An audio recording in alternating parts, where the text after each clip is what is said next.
नमस्कार, नमो नारायण। गीता दैनंदिनी के आज 70वें दिन में हमने प्रवेश कर लिया है। 70वें दिन के श्लोकों में प्रथम अध्याय के 32वें और 33वें श्लोक का आज पाठ होगा। गीता जी आपके सामने आपने रखी होगी, आदर पूर्वक इसका होमवर्क भी आप अच्छे से कर रहे होंगे और काफ़ी आपको कॉन्फिडेंस भी आ गया है। 32वें और 33वें श्लोक का पाठ करते हैं।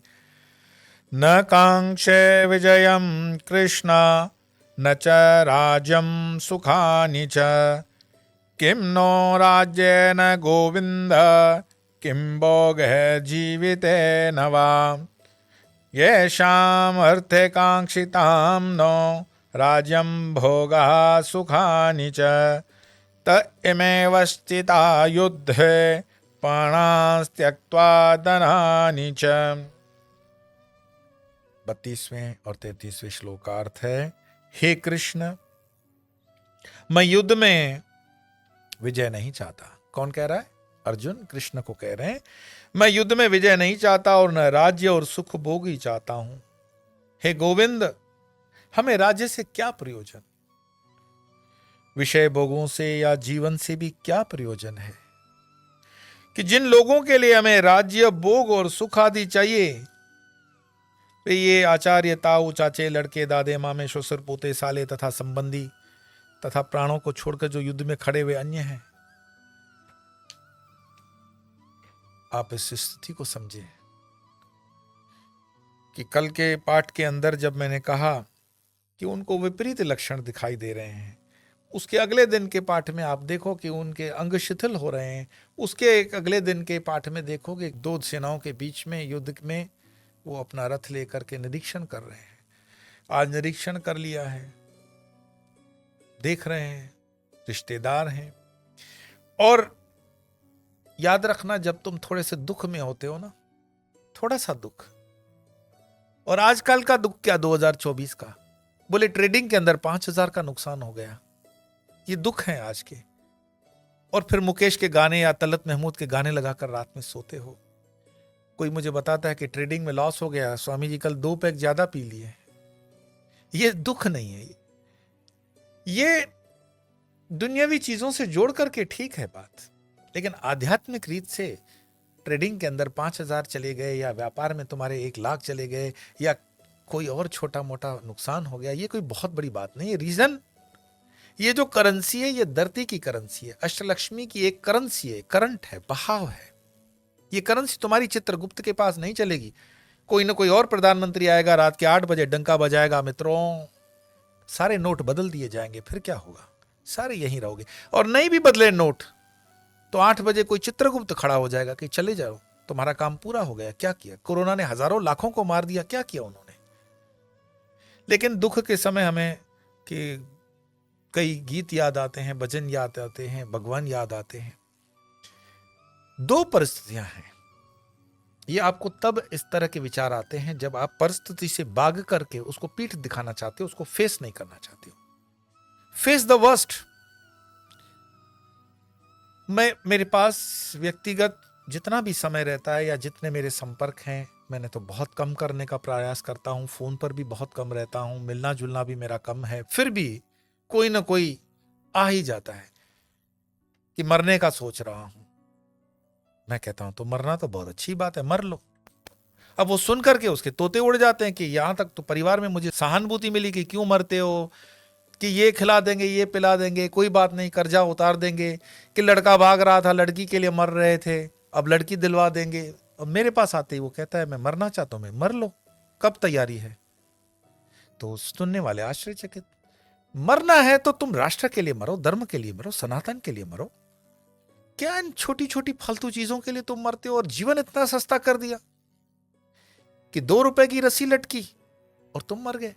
कभी सोचा है परमात्मा ने जो तुम्हें दिया हुआ है, 2 किडनी की कीमत क्या है, 2 आंखों की कीमत क्या है, कि फेफड़े की कीमत क्या है? उसको भी अगर स्टॉक मार्केट में लगाओगे तो करोड़ों कमा लोगे।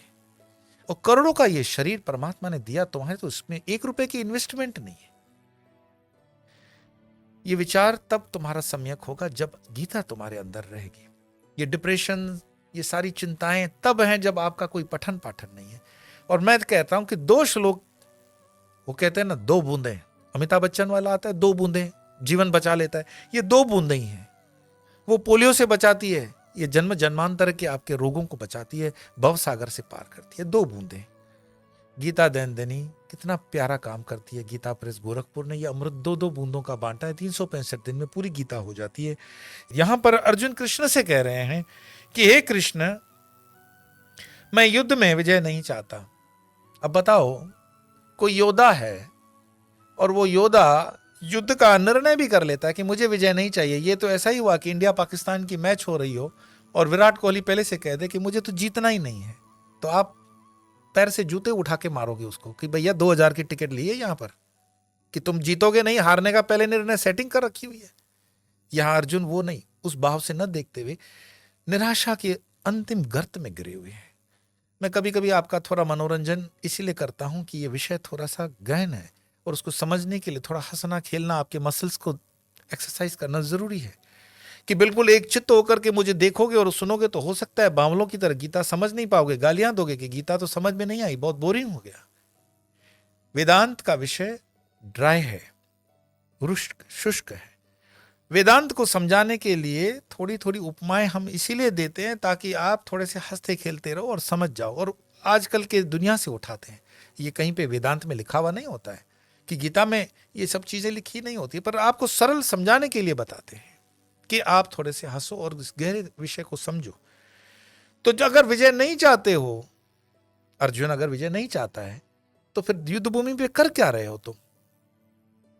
क्योंकि सामने देख लिए, ससुर खड़े हैं, बाई खड़े हैं, मामा खड़े हैं, दामाद खड़े हैं।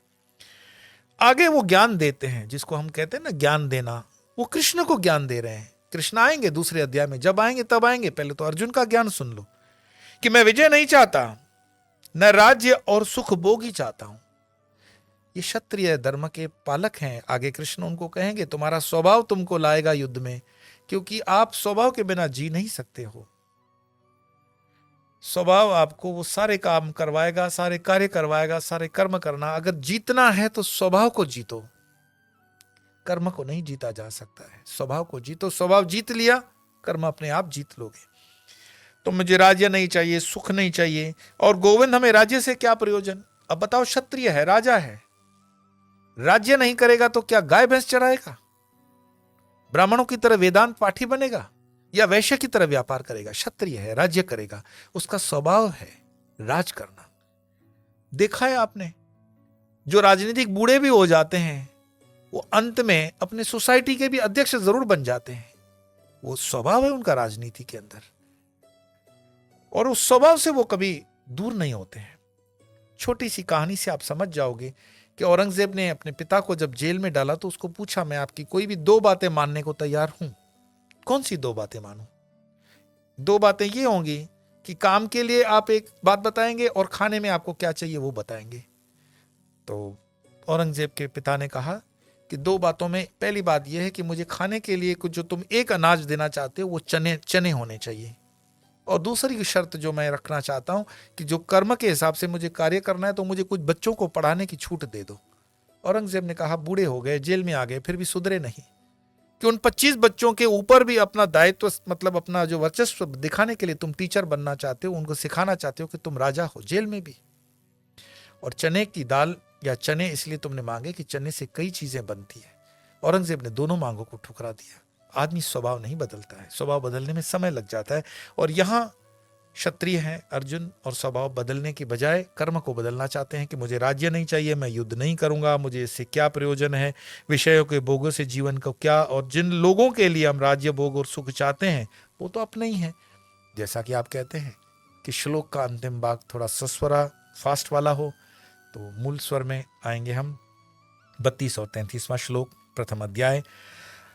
न कांक्षे विजयम कृष्ण न च राज्यम सुखानि च, किं नो राजेन गोविंद किं भोगैर्जीवितेन वा, येषामर्थे कांक्षितं नो राज्यं भोगः सुखानि च, ते मेव स्थिता युद्धे प्राणास्त्यक्त्वा धनानि च। पाठ करते रहना, होमवर्क करते रहना, कल मिलना, फिर 2 श्लोक और अध्याय। तब तक के लिए नमो नारायण।